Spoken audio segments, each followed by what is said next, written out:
Good morning to all of you. Thank you very much, Chair and distinguished members of the panel. The issues relating to, we've been discussing about the challenges of expanding or rather increasing the gross enrollment ratio.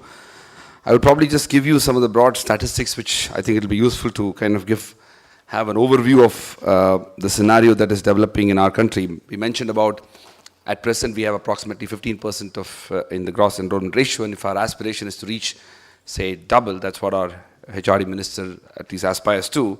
And when we compare developed countries which has a gross enrollment ratio of over 45%, I think one of the important sort of factors which we need to keep in mind is that as we understand higher education in the context of our universities, our undergrad colleges, and of course other research institutions, that's one major and very important channel through which we will increase the gross enrollment ratio. But also it's important for us to recognize that a substantial part of the increase of gross enrollment ratio in developed countries also comes through the other channel of vocational training, including community colleges.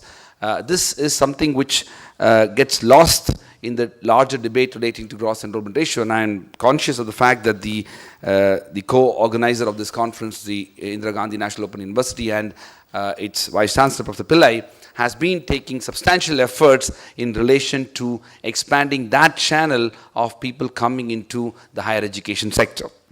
Now, of course, if you unbundle the statistics relating to the 15% of existing gross enrollment ratio in India, it paints an even more sadder picture.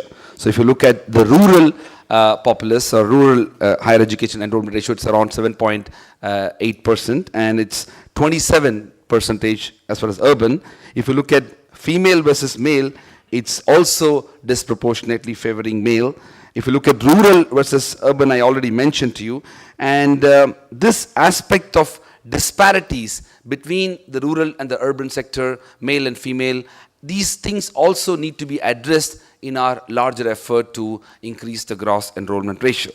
Now, I would briefly touch upon a few issues which I think may be relevant for the larger debate of increasing the gross enrollment ratio, because if you look at the what we want to do or what we aspire to do is, of course, we need to substantially increase the number of universities, the number of educational institutions which are surely offering education to the large populace of our country. But obviously, one aspect which we need to be mindful of is quality.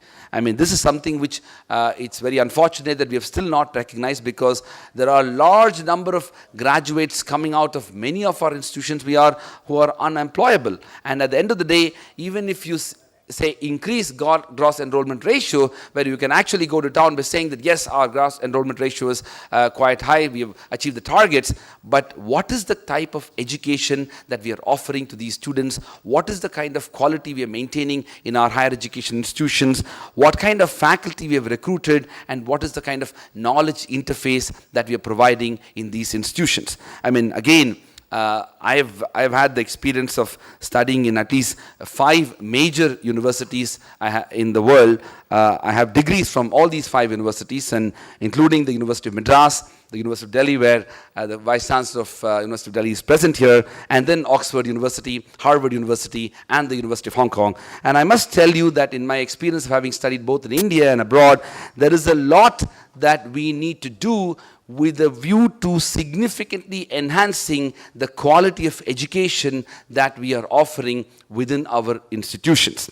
Not to say the least, the emphasis on research and scholarship and publications, and universities being knowledge-creating institutions, and the role of universities and the context of institution building as an agenda for nation building has to be far more deeper and realized within our country.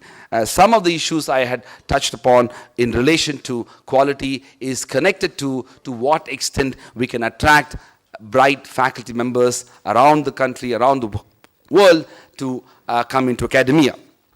After having studied in India, I was away for almost 10, 12 years, and I returned in 2000 2008, and since then I've been working in India and I've been traveling across the country, and in the last, say, 3.5 years or so, I would have given over 500 talks across schools, colleges, universities across the country, and almost always at the end of these talks I ask a question to these students, and these are students from some of the topmost schools and colleges and universities around the country, and I ask them, and across disciplines by the way, and I ask one question: how many of you want to become teachers, researchers? How many of you are willing to take up academia? And of course, you shouldn't be surprised. Hardly one or two people in the room, mostly none. So essentially, we have a very interesting, rather sad scenario that is developing, whereby a large number of people are wanting to come into the higher education sector and to seek advanced degrees at multiple levels.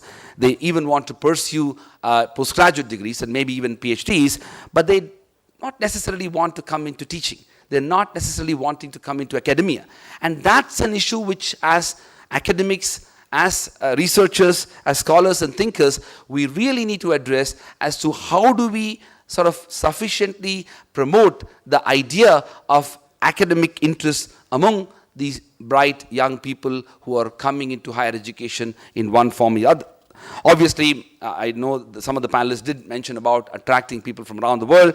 I must tell you that there are very, very significant challenges if our agenda is to really attract just people from around the world. Obviously, it's a very important part of the agenda, and we have been following that agenda. We're probably one of the few universities in the country which has actually full-time faculty from different parts of the world. Almost 40% of our faculty who are full-time are foreigners in our university, and the rest are people, Indians, who have studied and worked in India and abroad and returned to India.